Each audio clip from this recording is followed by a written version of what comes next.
Bitcoin is engineered truth.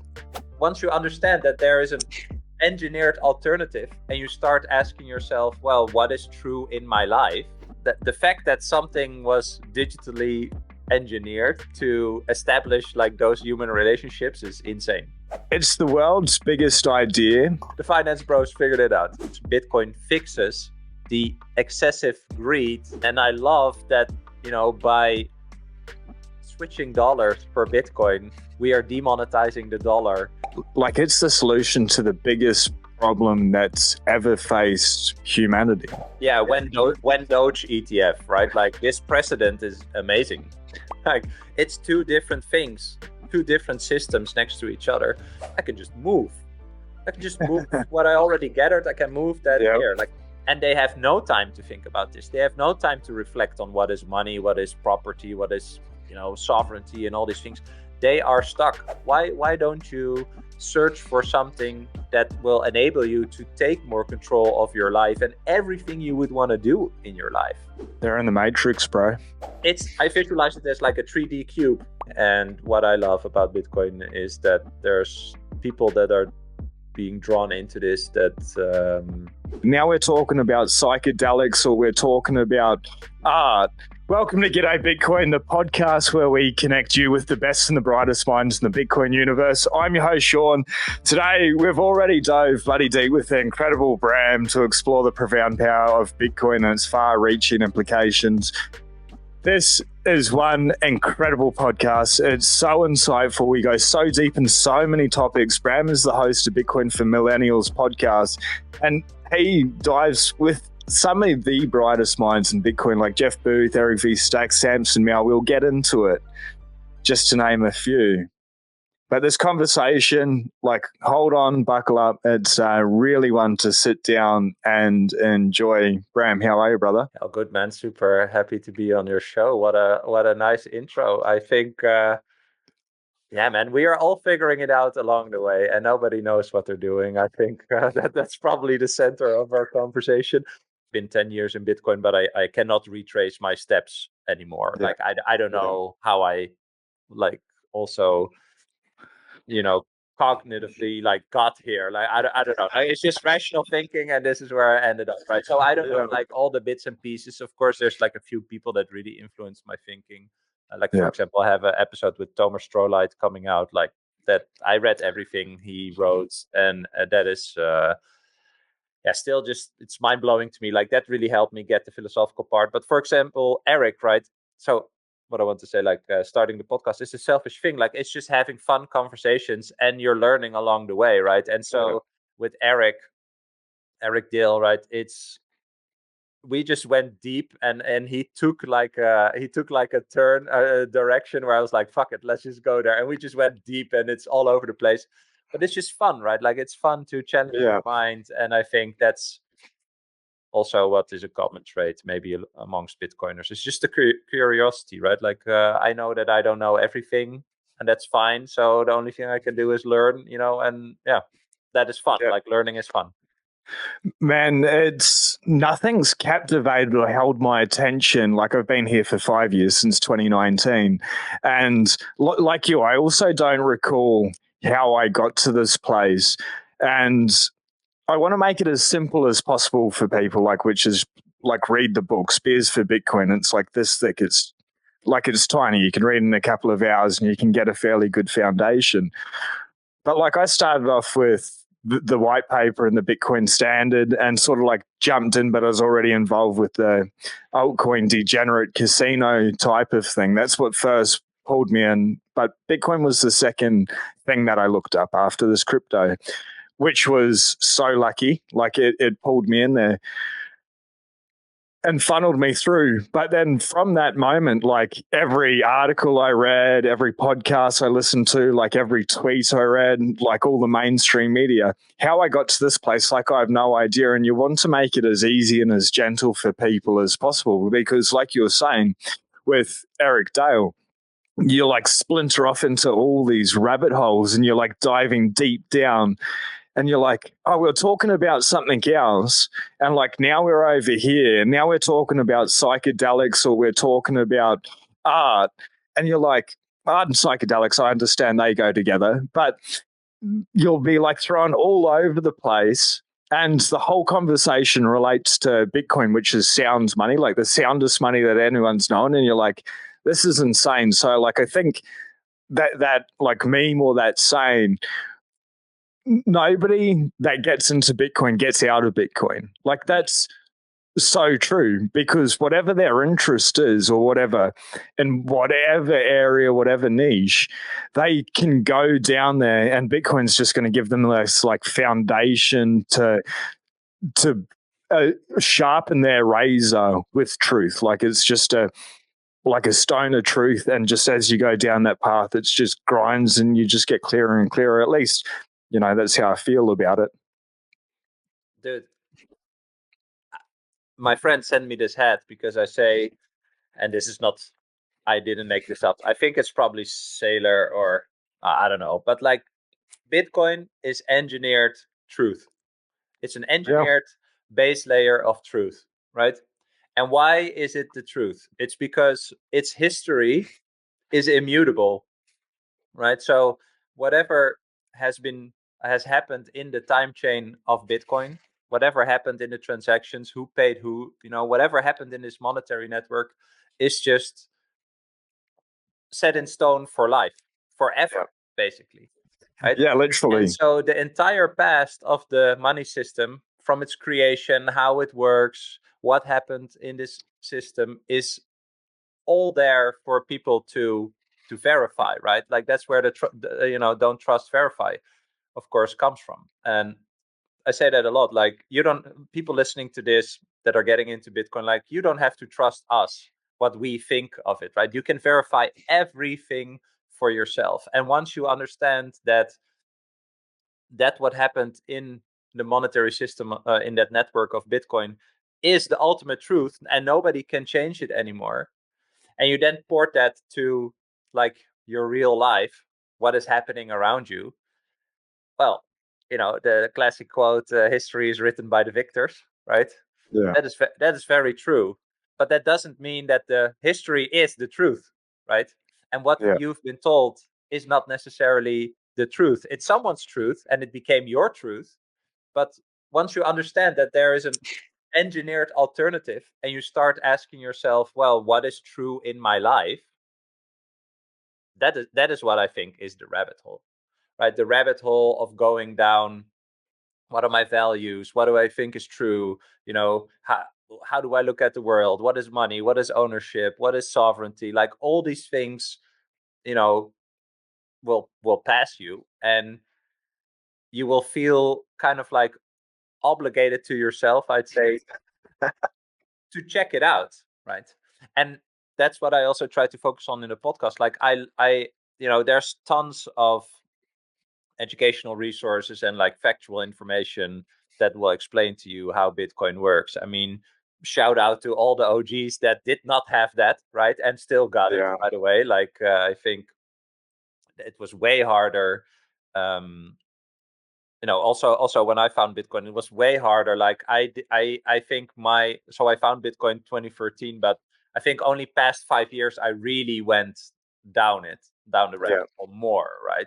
Also because there was just more education, more thoughts, more people, like, for example, Thomas Strolight, he's been writing for 3 years only, right? So you need those people that show the implications of what this discovery can do to us and for us.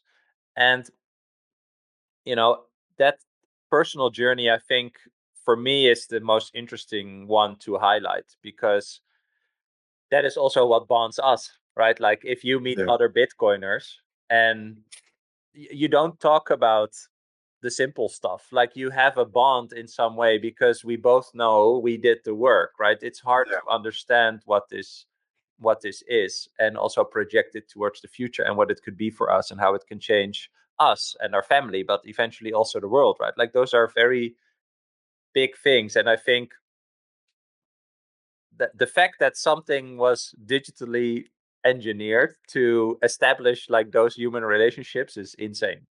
Like, that is so crazy for me. Yeah, man, it's like you brought up Thomas Strolight a couple of times, and what an incredible mind, you know, reading so many of his articles, and he's turned those articles into videos lately. To see the way that Bitcoin, you know, like shapes us, and then you're like what you were saying, it like gives us this foundation to be able to connect in because it's really hard. Like it's the world's biggest idea, and you know, even like if you were just to take the fiat economy and insert Bitcoin into the fiat economy, what we saw with Wall Street and BlackRock in the ETF there, it's the best performing ETF in human history, you know, and like the history of ETFs. It starts to show the world like what, when people are paying attention to it, they notice like the gravitational pull of Bitcoin. Like Larry Fink used to be as bad as Warren Buffett, and you know, say basically as magic internet money as this pyramid scheme. And now he's come down saying it's a flight to safety and it's breaking all these records, and Bitcoin's still like really only in its infancy. But like as it goes out there, like I don't even know if Bitcoin was invented. Maybe like we just rediscovered it again. You know, it's like the stars have always been out there in deep space, but as we bought or built better and better precision optical instruments and sent telescopes deep out into space, like we weren't really able to like focus in. And it took like the Genesis book's a really good book about Bitcoin and sort of how we got here from the technical side. But if we're getting to those places where we can like I don't know, it's like everything came together and we could just see Bitcoin, and then the gravity of Bitcoin shapes and changes like every single person that enters its orbit. And I think like I first heard about like 94 Australian dollars or something. I didn't start buying until it's 20,000 US. So like the first time I sort of like hit it and then bounced back off. But as you know, as time went on, I got closer and closer, and then it just sucked me in, and then I was done for, you know. And then I think it happened to a lot of people, and we get these brilliant minds entering the space, like Thomas Strolight or Jeff Booth or Michael Saylor, or you know, even give them credit where it's due, Larry Fink, for understanding and bringing it to the world, regardless of what they want to do. I'd actually like to dive in there. And talk about that later on in the pod. Yeah, I think I don't know who I asked this. I think it was I think Max Kaiser said this to me. I mean, they are capitalists, right? Larry Fink is, you know, if there's 5 winners of the fiat world, he's probably one of them, right? Or like that system. And so I think there's a few things that are interesting. One is that Wall Street is adopting an idea, a concept that's been released on a random internet forum 15 years ago. Like that, anyone who works at like a corporate company should understand that before, you know, a company like that takes the initiative to start an ETF, they have to really figure it out. They have to understand what this is, right? And so I think it kind of sucks. So I think a few things. So they have to understand what this is, and there's multiple people that have to sign off on this, right? Like there's like a chain of people that sign off, right? From legal and finance and like all these things. And so that signals to me they know what this is. They really, really know what this is. They know what it is, like we know what it is, right? Yeah. It's the scarcest, most finite asset that's ever been created or discovered. That kind of sucks because they figured it out. The finance bros figured it out. But that's also part of Bitcoin, right? Anyone can adopt it. But the fact that they figured it out, and also that, you know, if you just, like, again, if you put it in perspective, this was a random idea released on a random internet forum 15 years ago, and Wall Street adopted it. Like, how is that not your biggest signal? How serious is this thing? This is not, you know, I have sometimes these discussions on Twitter or LinkedIn, right? Like yesterday, there was a guy, PhD at like a top technical university, who's like, yeah, Bitcoin, I don't know, like all these assumptions around it, like I don't see it. And I think like this is where the personal journey comes from, right? Yeah. He just doesn't see it, which is fine. But someone who manages, I don't know, multi-trillion-dollar investment firm, he sees it. So, you have to humble yourself and think like, okay, I have a negative feeling towards Bitcoin, but this guy, these people, these 200 people within this mega corporation, they figured it out, right? And they are adopting it.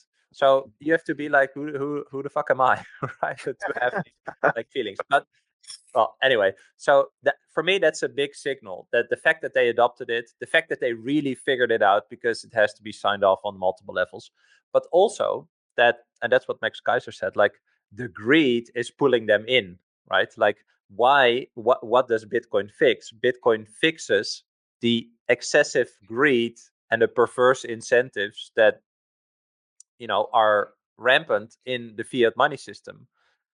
Everything that you would want to fix in the world is broken because it's downstream from broken money, right? The broken money creates broken incentives, which creates broken results, and so on and so on, right?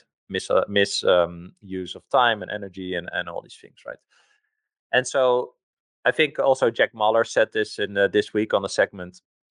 He said, like, the banks see something they can actually earn money with because they're bleeding on all the other sides, right? With treasuries and stuff like that. And so I find it interesting that the greed is pulling them in. The greed of, oh, this is a new thing. Let's see if we can make money with it. They still have to figure out what this is.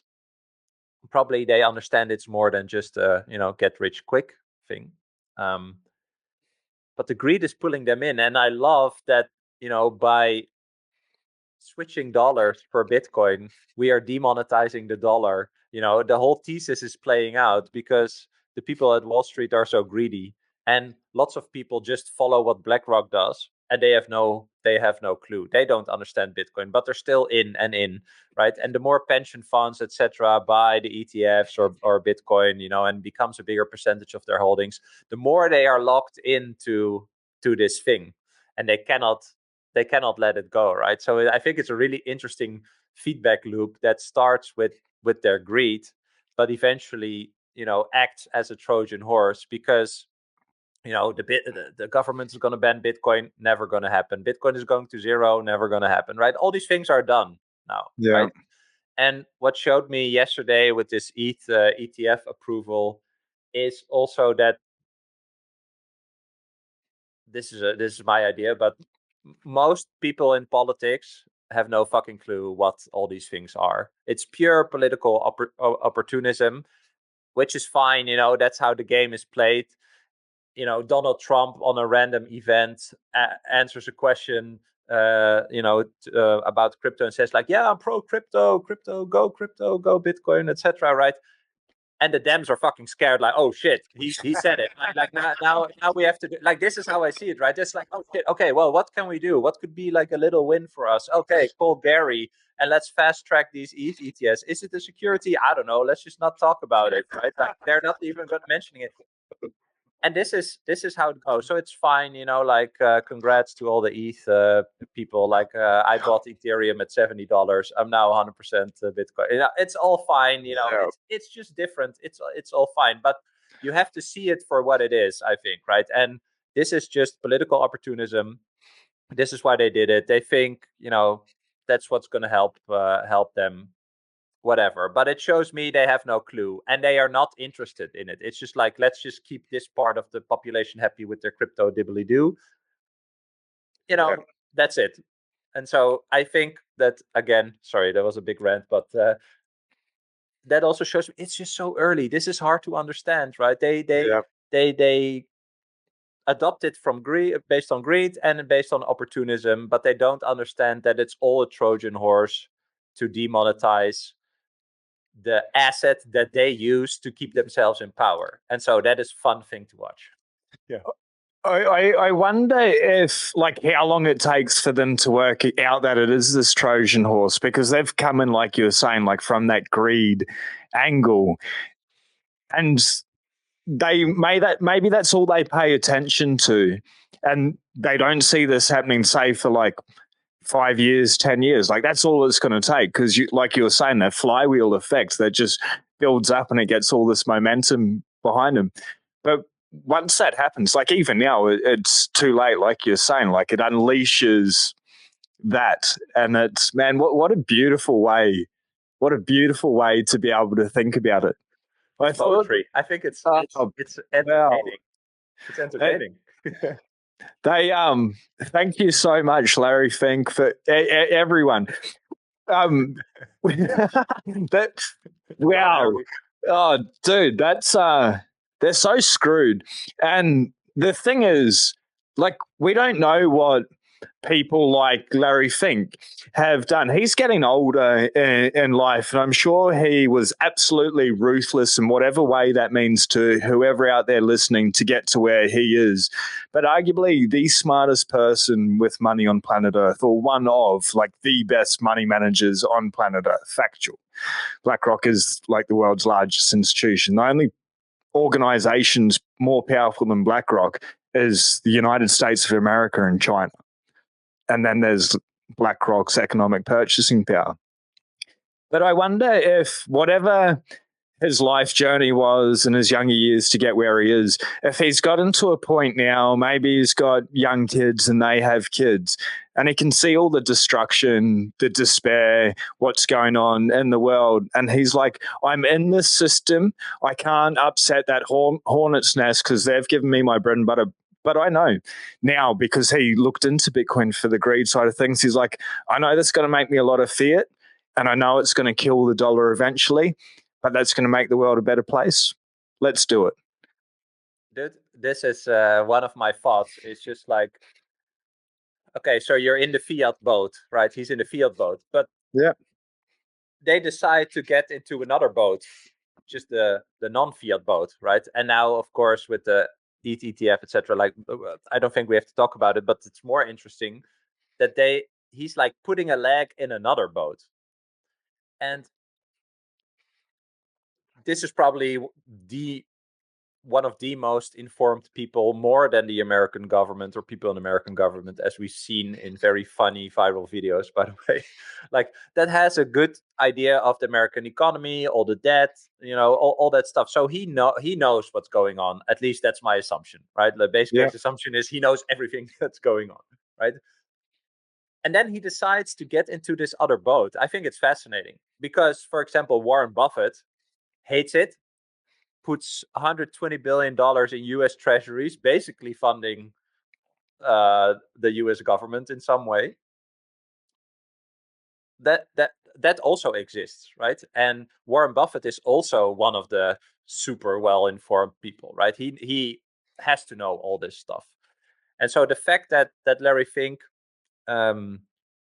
is already in this other boat, I once had this thought about, what if it's kind of like similar. Of course, he's older, so I don't know. But like, if you think about like the long-term play, right?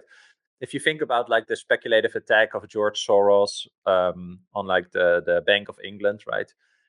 I think this is kind of like similar, because if BlackRock can create a position within the Bitcoin money network / system, and the dollar is really getting demonetized, right? Could be slow, could be quick, and they keep selling the Bitcoin that they have, the US government, which is also wild at the same time. It's crazy. There's going to be a tipping point, right? I think you probably know this animation by Ray Dalio, where you see like the waves of like the global world reserve currency, and then there's like this new one coming up, and he says, it could be China, but there's Bitcoiners say it could be Bitcoin. Like there's going to be a tipping point. Like this has happened multiple times already, right? Like the switching of the world's reserve currency. And so what if that flip happens and a private entity has more Bitcoin control over more Bitcoin than the US government. Like, what does that game look like? And I think that's just a really interesting thing to think about, because then I go back to, for example, Jason Lowery's software thesis. Like, eventually everything is power projection, right? Yeah. So Larry is like playing a game. He's creating a vehicle that lets him control a certain amount of Bitcoin, and the US government is selling it at the same time. So I haven't really thought this through, but I think it's just interesting. And the fact that it's happening is just interesting, right? The fact that he's getting into this other boat is just, I find it really interesting. And maybe this is his legacy, right? It could be fun to see that. 100%. It's something, and it's on this vein, but a little bit different, is if Larry Fink was to be like, all right, we've got all this Bitcoin, let's fork Bitcoin, which they wrote into their prospectus, if that's the right name for that document when they're creating the ETF. Anyway, they hard fork, they give all the holders of the Bitcoin ETF the new fork. He sells the original Bitcoin, the truth chain, the time chain, to all his crony friends, cheap as chips for whatever, because it comes down at that price. You just give them away. All the investors, the normal people, have the fake Bitcoin. And he's like, we're going with the fake Bitcoin. We're going with the fake Bitcoin. And Bitcoiners realize, like, hey, this is not on. We're just going to stick with the original chain.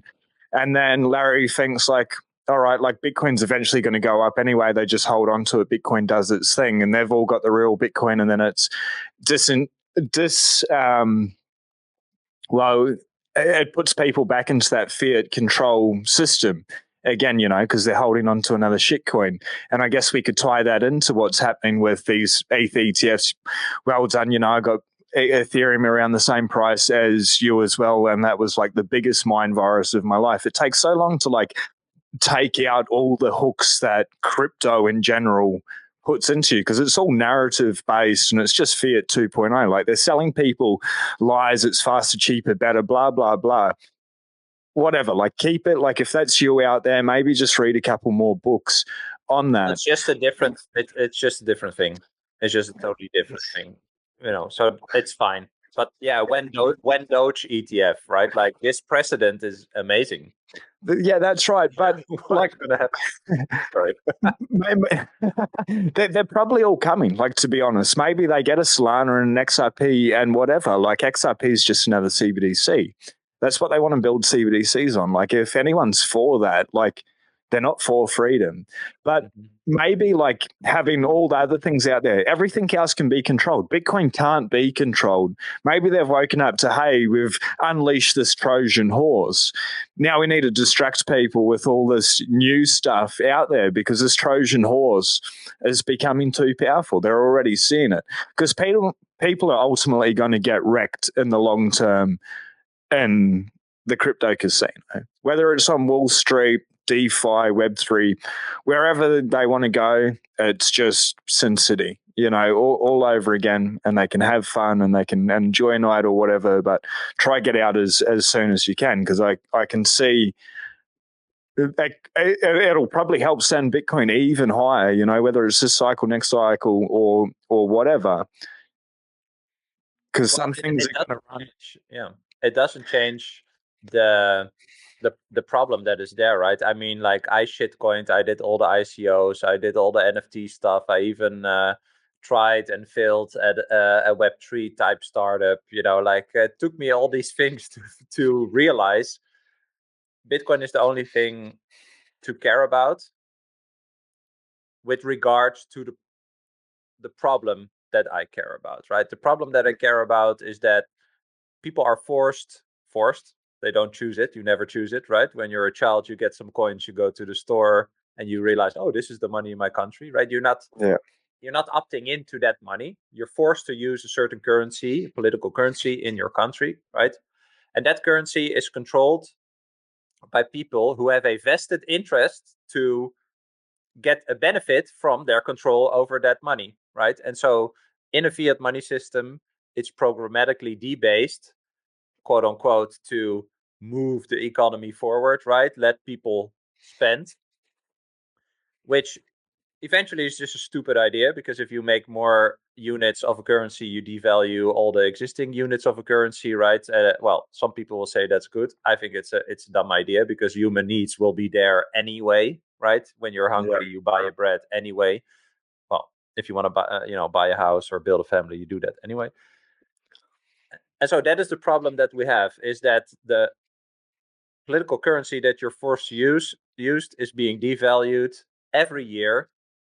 Therefore, it influences the reward that you get when you expend your money and time, in your job or in your venture.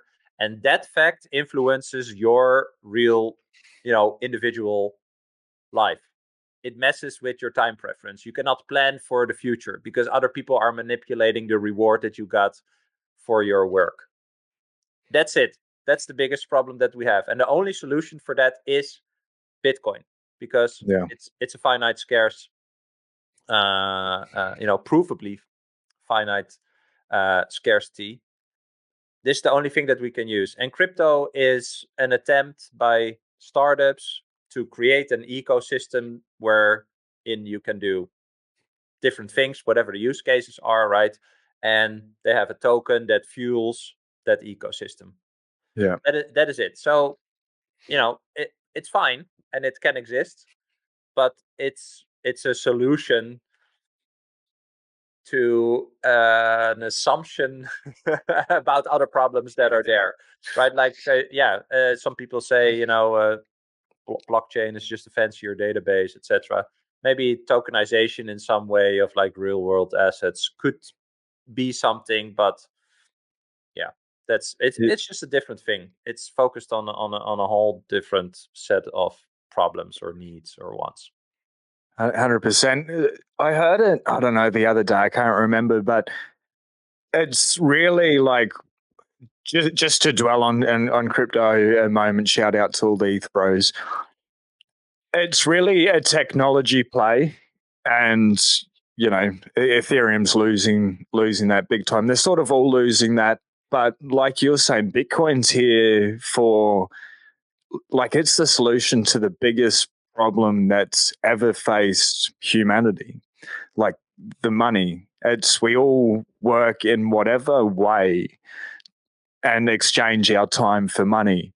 And money's irrelevant. Like, our time's the most precious thing. But we need something to be able to value our time in. And if someone can control how that does, like, if they just print, well, they're also devaluing like our lives, like you could save up for anyone before 2020, say easy numbers, at $100,000 savings, cash. The world government's doubled the money supply, like in Australia and the US. Though that $100,000 is still $100,000, but it's only buying $50,000 worth of stuff now. If that took somebody 10 years to accumulate, yes, 5 years of their life was taken out. But also, like, the world was locked down for 2 years. So in the last 4 years, they've lost 7 years of their lifetime because somebody chose to do something. You can't do that with Bitcoin. Nobody can print anymore. You can't steal like anyone's life force. And I think that's the most important. And it's given power back to the world population again. And it ties back into what you're saying earlier, Bram, is we chose this. Well, like, we didn't choose the currency, the country we were born. We didn't even choose our name. Our parents chose that. This is like something that we have chosen for ourselves, that we know is going to, at the start, I guess, even when you get in there, but you chose it for number go up technology, and then you chose to keep studying it. You chose to become a better person, learn everything about it. And then you get private property rights on top. Nobody can take it away. And then you start to see, like, how not only does it fix the money, but like it fixes food, medicine, wars, like not everything, but like electricity costs. There's so many areas that Bitcoin does, and you're like, oh well, like Bitcoin fix the money, fix the world. It's I'm with you, man, on that admission. It's the only thing that's worth talking about that really matters for humanity now. Yeah. So I guess what I'd like and what I'd really be interested in is, say we didn't have Bitcoin. There's like CBDCs, digital IDs, social credit scores, things like that, massive amounts of inflation. Do you see like that getting worse and worse just by itself? Or like, I know Bitcoin is here now. What are the ways that you see? Because like for anyone on a Bitcoin standard, the next couple of years and like their life's going to keep getting better, but anyone on the fiat standard, I think their lives are going to get worse. Like, how do you see that playing out? I think it's basically two opposing vortexes. Like it's two different things, two different systems next to each other. That's once I realized that, right? So to go back to your point about, and I'm writing an article about this actually. Like you trade your finite time and the finite energy that you can expend in a finite amount of time, right? Your work, whatever you do. You trade that for a reward that can be created infinitely. Just that statement. If you really think about it, that's the dumbest thing you could ever do. Right? And so you get all these rewards. You put it in your bank account, you look at the number on your banking app and you think like, oh yeah, I gathered all these numbers, right? By doing whatever I do. Okay. But once you realize, and I realized this, I think it's always fun to share, but I was 30 and I had a mortgage and I worked at a bank. And then I had a colleague and I was already into Bitcoin, but this will show you that I had no fucking clue what I was doing. I had a colleague who told me, did you know that the money in the bank is not yours? And I was like, what are you talking about? And then we had lunch and in 1 hour he taught me how the banking system worked. And I was like, I'm an idiot. Like I'm participating in something and I don't even know how it works, right? And the number you see in your banking app, it's a number. It doesn't represent value. And it's probably also not actually there, like how you learned it from your comic books when you were younger. There's like a safe with coins and bills. Like that does not exist, right? Yeah. And so what you see, so you expended something real physically, right? Energy, real energy, and then what you see as your reward is just imaginary. It's not there. And once I realized that I gathered rewards and I saved them in a system that abstracted it away, also lended it away, right? I was like, okay, this is not a good idea. This is just a really bad idea to do it like this. And then I saw the other system, you know, Bitcoin, and I was like, I can just move. I can just move what I already gathered. I can move that here. Like I visualize it as like a 3D cube with the wealth that I had, and I just move it. And so, yeah, what we talked about, I just stepped out of that system and I moved to the other one. And so when to answer your question, I think it's just two different things that exist next to each other, and there will be energy from the fiat system moving to that other system. And so the fiat system will go down. It's like a downward spiral with all the effects that uh, get from inflation and devaluation of the money and all these things. And the other one, Bitcoin, is just it's an upward spiral because more rewards, more human energy will be stored in Bitcoin. And because it's a finite system, it will go. Yeah, I see it as a vortex going up, basically. So yeah, that's kind of how I see it. They're totally opposed to each other. And I think if you're stuck in the fiat system, I realized when I talked to Maya Parbu a few weeks ago. She's going to be a presidential candidate in Suriname in May next year. I realized that, and I think also for you, I always thought, if people realize they have a problem, they're going to study, right? Like, how do I get out of this? How can I fix my problem? And I looked at myself with regards to figuring out Bitcoin as smart-ish, in the sense that I have not experienced a real problem, also because of the country that I live in, right? But I still figured Bitcoin out. I thought that was an achievement, because it would be more clear for people who have a problem. But then she told me, people here in Suriname, they have no time.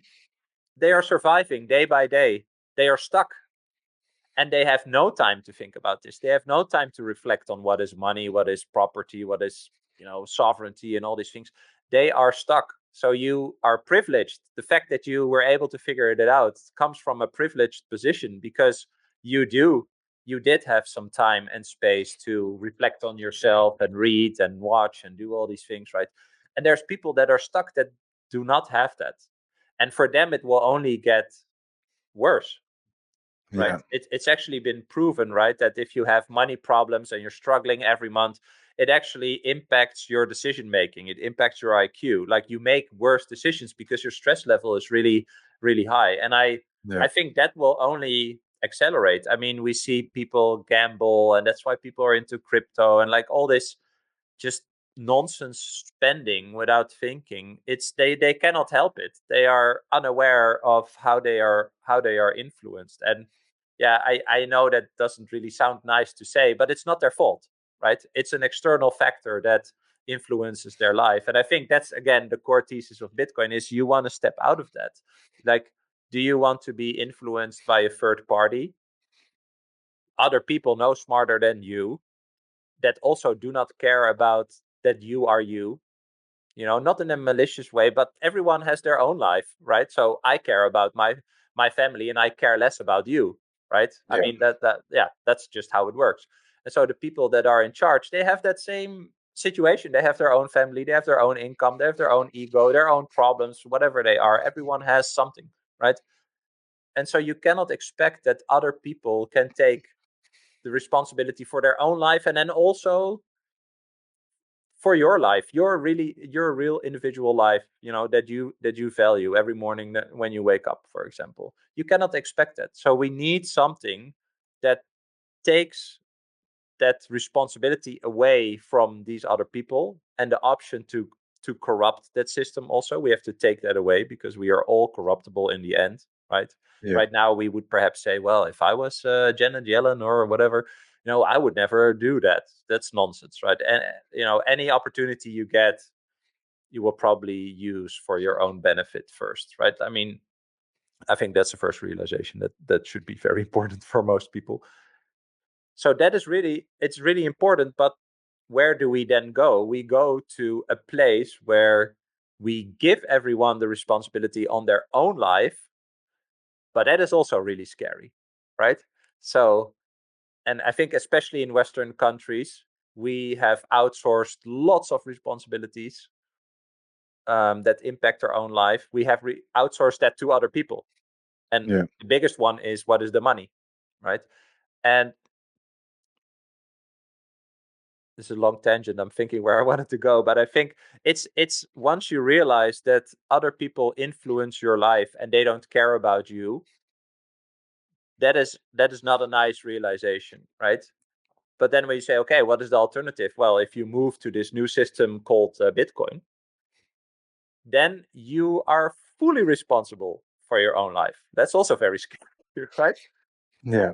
And so I think that is an interesting topic in general, just to talk about, and also to show people, like, what are the, I don't want to say pros and cons, but well, the harder choice will give you an easier life, and the easier choice, the outsourcing to other people, will give you the harder life, because something, this spiral will go down more and more and more, and you will have no clue what is happening. And that is worse. That is worse than making the hard decision to realize no one is coming to save you. I am my own person. I have full responsibility of everything. And then do that, right? Like, and then I'll stop talking.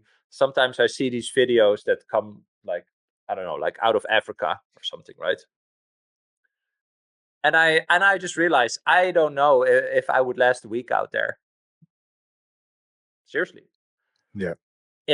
Like these people know that they are, and Africa is just a general example. I mean, in COVID, I saw in India thousands of people on like a train station, and they were leaving the city to go back to where they originally came from to go in lockdown there. And there were like crazy stories from India where like people rode 300 kilometers on their motorbike with their dead mother to bring her to a hospital, like shit like that.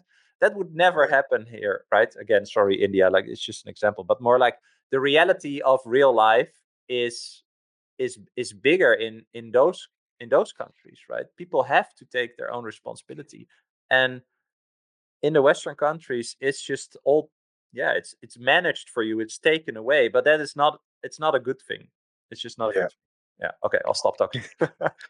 Man, the way you think about it's exactly how I think about it. And like my wife really pulled me up, I guess, on this is I'm like people are working their entire lives for money in whatever respect, or money's going to be there throughout their entire lives. Like it's there from the start, it's going to be there at the end. But to never understand that question fundamentally is what is money? And then because the money's broken, they are made to work harder and harder, and they're busier and busier and busier, and it's just sucking them down into their control. I guess like that's what has me so afraid of CBDCs and universal basic income, is because that is going to just be fiat like on steroids, basically, and it's just going to make all those things worse. But people aren't going to question what is the CBDC, what is UBI, like where's this money come from? Like, why are we paying tax? Or like, why are we paying tax if they're just printing the money anyway? They don't ask any of those questions because they're so busy. And yeah, we're privileged as fuck. Like, Yeah. truly, like incredibly. And like, I acknowledge that and I try honor that as much as possible. I'd like to know for yourself, like, I guess maybe that's part of the reason that I'm so driven to get up and go live 5 times a day and then talk and have these conversations like you're saying at the start. Like, selfishly, I want to talk to the best and the brightest minds in Bitcoin because they're the best and brightest people in the entire world.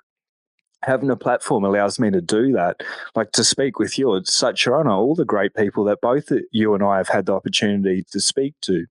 But put like that aside, I know that I've had this privilege and I've had the time to understand it. And then once I've understood it, I've now got an opportunity to hopefully break it down simply, or at least get somebody to be like, okay, like whether they want to listen to me or you or anybody else, just be like, there's something in this Bitcoin.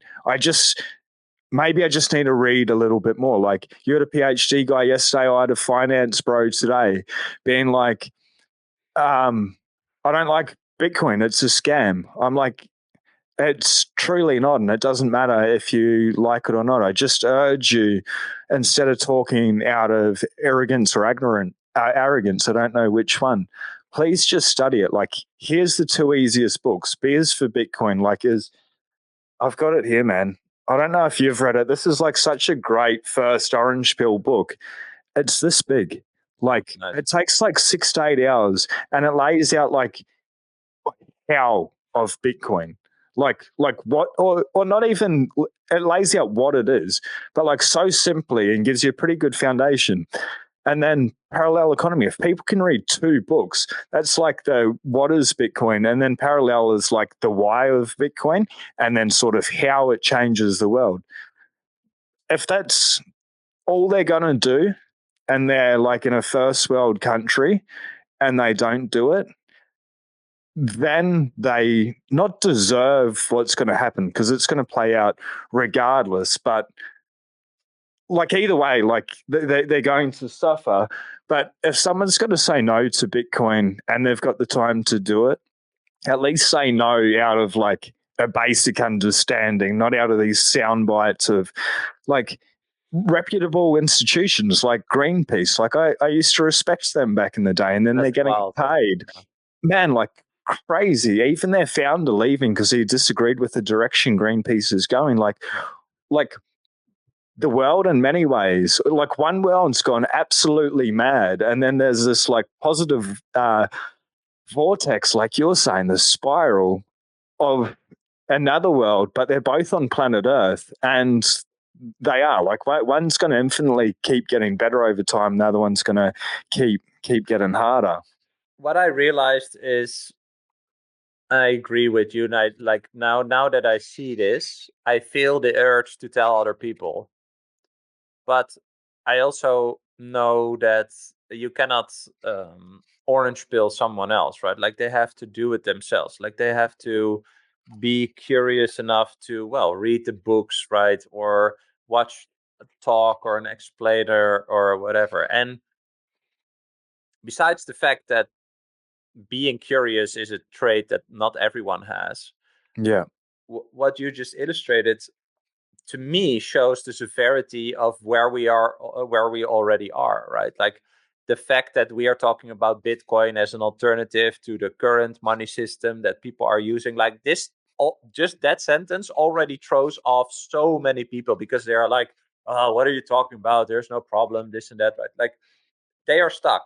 They do not feel the urge or they don't have the curiosity to think about this subject, while it's arguably the most important thing in the world, right? Like, what is money? Do we have a fair money, right? Like if I can do something for you and we can, establish a value exchange, that is real communication between people. We establish what has value and why, right?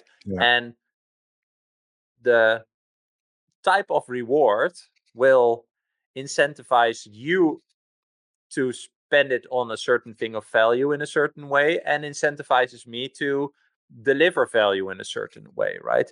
If I get rewarded in money that can be infinitely created, why would I create something of real value? Right, I am not incentivized to create something of value, something that would exist for the next 100 years, for example. Like, I don't know if I move, I live in a house from 1902 or something, right? And like doors like these, like they are nice. Like there was a carpenter or a glass guy that was like, I'm gonna make this door nice. They were incentivized to make it nice or to really put their craft to work. And if you go to a modern house right now and you look at a door, it's just like a smashed pile of wood, wood how do you say, I don't know, like the triplex thing. Anyway, the point is, a good reward incentivizes a good product or a good service of value, right? And so this is really the basis of human interaction with each other, because we trade with each other all the time, and so that is why this is the biggest thing to think about. But the fact that a lot of people are not thinking about it, are all, think a conversation like this is off-putting, it shows us that they are so distracted. I want to say distracted by, let's say their life, right? They are not stuck, but like, well, you're stuck in this frame that you just cannot get out, and you're not even people don't even get enthusiastic or curious when there's other people that invite them. They're in the matrix, bro. Truly. I use the word matrix a lot. But also this is also off-putting to people, right? Like when you talk about matrix, but it's a frame that you live in, right? But once you realize that other people are also winging it, nobody knows what the fuck they're doing, right? Like that is a real realization. Nobody knows what's going on here, right? If people look at the stars tonight, they'll be like, what is going on here? Like that has not changed. And that is true for everyone. So why do you let other people control your life? Why do you do that? Why don't you search for something that will enable you to take more control of your life and everything you would want to do in your life? Building a family or building a house or legacy, whatever you want, with regards to that, but also with regards to your profession, whatever you want. There's no way like that I can speak for other people, but I had many years with addiction of various substances. Hence, that's the reason I first heard about Bitcoin at $94, in the Silk Road and things like that, which was interesting. But in that time frame, I guess I was trying to self-medicate in whatever way possible. And I was looking for something external outside as a quick, easy fix that I could just spend some fiat money and I'd feel good again. Like it was just that easy. And the dealers would be the therapists and sit there and then feel that connection and stuff. But I was never really willing to go within myself and look at my soul in the dark of night to that extent. And there's many areas where I was, but when it came to my emotional maturity or just my emotions in general, I thought they were useless and I'd ignore them and I'd try and drown them out. And then what I learned through going through a 12-step program, Narcotics Anonymous and stuff, is saying that I have to take 100% full responsibility for the things that I can control in my life. And through that process, more and more, I just understood every single thing that, like where I am, how I'm thinking, how I'm feeling, the money in my bank account, the amount of Satoshis, whatever it is all up to me. Nobody's going to take me to the dentist. Nobody's going to take me to the doctors. Nobody's going to take me to the butchers to get grass-fed steak. I have to do 100% of every single thing. Or somebody may do some of those things for me, but I've no choice in the matter of what that is. And they could be feeding me poison. And that's what happens, linking it back to my particular example, as I was outsourcing my emotional management to other people, paying them, feeding me poison. And that's the same way that I see this fiat system, just fiat lives in general, man. It's interesting. It's an incredible rabbit hole. And I think just really quickly is that saying that you said before, it's one of my favorite. When you do what is hard, your life will be easy. But if you do what is easy, your life will be hard. I wanted to ask, like, do you think the dealers cared about you? Like that is the thing. That is, it's it's it's it's a it's a it's a it's an illustration of the same thing that's happening with fiat money, right? And it's not, again, like it's not, that's what I try to believe, it's not purposefully malicious, right? They're just taking care of themselves. Duh. Yeah. Like you should do too, right? Like it just makes sense. Like I said, like I have a child.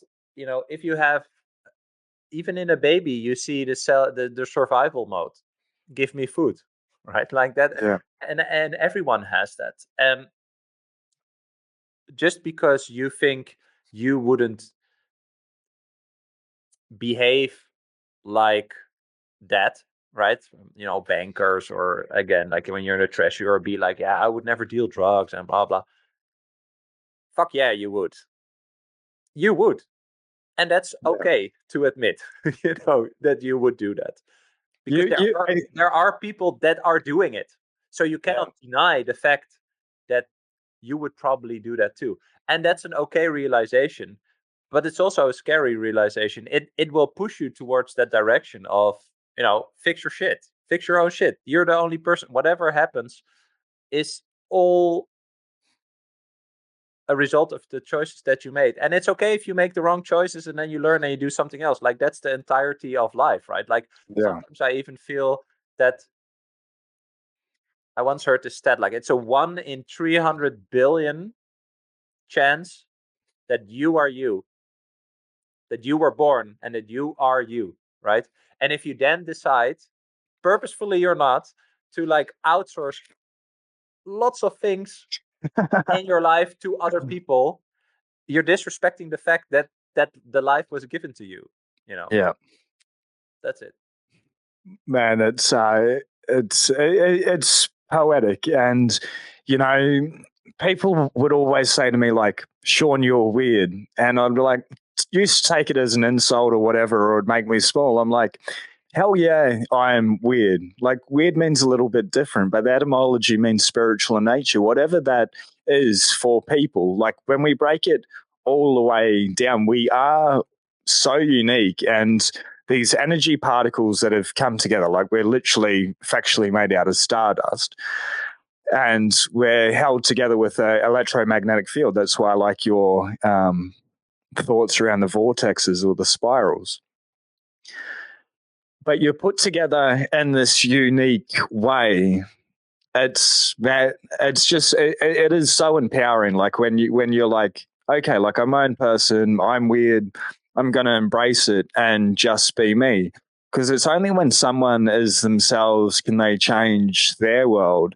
And if they change their world, maybe it has a ripple effect. I know with Eric V. Stacks, you're talking about like the 100 monkey effect, man. Like when we change our own world, like when we shine our own light, we allow others to shine their own light. Like it gives permission for other people to do the same. But it's yeah, I don't know really where I was leading with that, but it's amazing in every way. Actually, I do know where I was leading with that.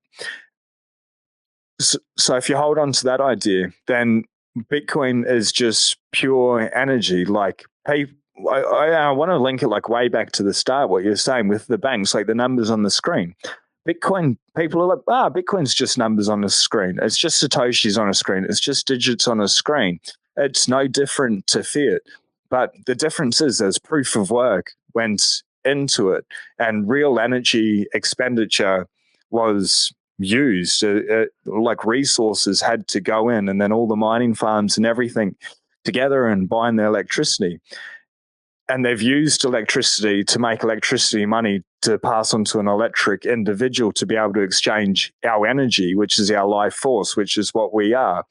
Like in every single way, Bitcoin aligns with the truth, like more and more. But do you ever think about Bitcoin as like energy money and the energy that's wrapped up with this vortex that is Bitcoin?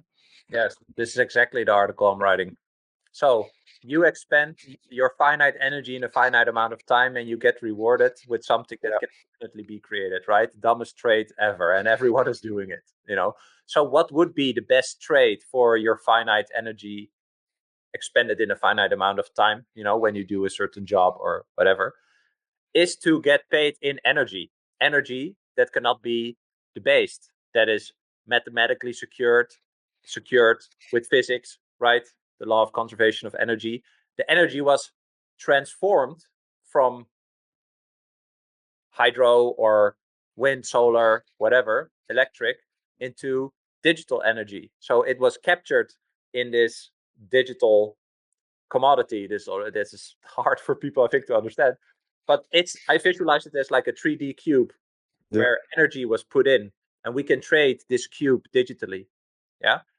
And the money that is infinitely created now, that you're getting your rewards in now, no energy was expended for that. So it's an infinite reward, but there's also no energy expended. So it's a double bad deal, basically. Yeah. So yeah, I see it like that. It's we trade energy constantly, right? Even everything that you see around you costs energy to create or maintain. I mean, the easel to paint, right?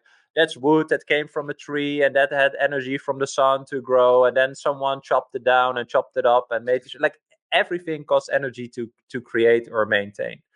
And so if you pay someone to create or maintain a thing, you should pay them in energy as well. So yes, I 100%. I see it like that, and yeah. I really look forward to the article dropping. I guess before we go too long, Bram, I better do a quick intro. Hey. Let's rip in. Welcome to G'day Bitcoin, the podcast where we connect you with the best and the brightest minds in the Bitcoin universe. I'm your host, Sean. Today, we've already dove bloody deep with the incredible Bram to explore the profound power of Bitcoin and its far-reaching implications. This is one incredible podcast. It's so insightful. We go so deep in so many topics. Bram is the host of Bitcoin for Millennials Podcast, and he dives with some of the brightest minds in Bitcoin, like Jeff Booth, Eric V. Stack, Samson Mow. We'll get into it, just to name a few. But this conversation, like, hold on, buckle up. It's really one to sit down and enjoy. Bram, how are you, brother? Oh, good, man. Super happy to be on your show. What a nice intro. I think, yeah, man, we are all figuring it out along the way, and nobody knows what they're doing. I think that's probably the center of our conversation. But it's fun, man. We have to follow our curiosity. So happy to be here. Man, it's so epic. And I was going to run the intro, but I know with Bitcoiners, and you even said at the start, is when you start having these conversations, they're so bloody good. And you're like, I wish I just recorded it. And I've made the mistake in the past of getting into like an epic pre-mic or pre-recording conversation, being like, we should have caught that. And then today I'm like, we just started talking, I'm like, hit record, and it's been absolutely brilliant. I'm not even going to edit, man. I'm just going to let this thing play through as it is. Let's do it. But yeah, I guess before I let you go, so we'll start the end at the start and the start at the end. Is like, what's the one big idea around Bitcoin like that's really intrigued you? Like, there's so many things happening this year, like on a macro scale or just within Bitcoin itself. Like, what excites you the most, I guess? Like, I know the article's coming out. What's the one, like, it's hard, like Bitcoin's so vast, but what's that one thing that you'd like to share with everyone? Big question. Well, I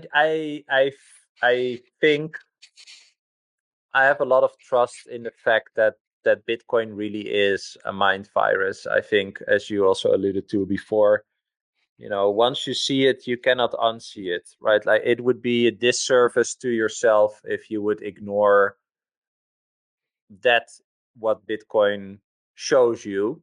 You are trapped in a system. You have no clue about how it works. You adopted it without any consent. You never thought about it. Like, those are realizations that are not nice to realize, but they are the truth. And I don't want to say like the truth will set you free, but I think once you accept it and you discover how your life could be different, how you could have more ownership over your life and take responsibility and feel good about taking that responsibility, then it frees your mind. And this has been my personal experience. Yeah, so way more present, way more optimistic about the future, and I just believe that the mind virus is not stopping, right? So Yeah, it's just slowly but surely spreading. And what I love about Bitcoin is that there's people that are being drawn into this that are also the smartest in their field. Like, I think it's very interesting to see all these different types of people from all these different types of background, ages, religions, races. All these things don't matter in Bitcoin, which I love. It's just slowly pulling in more people, and once you see it, you cannot unsee it. So I believe that will continue. yeah. I agree with all of that, mate. It's been what a journey. I really enjoyed that conversation. For everyone watching, follow Bram. I've put his links below, YouTube, all of your links. Where can we send people? We'll send them text and to YouTube. Where else would you like them to go? I think those are the main channels. Yeah. Yeah, they'll be able to get everything from there anyway. But Bro, like what a journey, like what a trip. Like Bitcoin is just a good thing. And I think your intentions behind the podcast are the same as mine, is to share the conversations, but like just to enjoy a good conversation. So I'm so grateful, and I look forward to doing it again. Likewise, man. I appreciate you a lot, and thanks so much.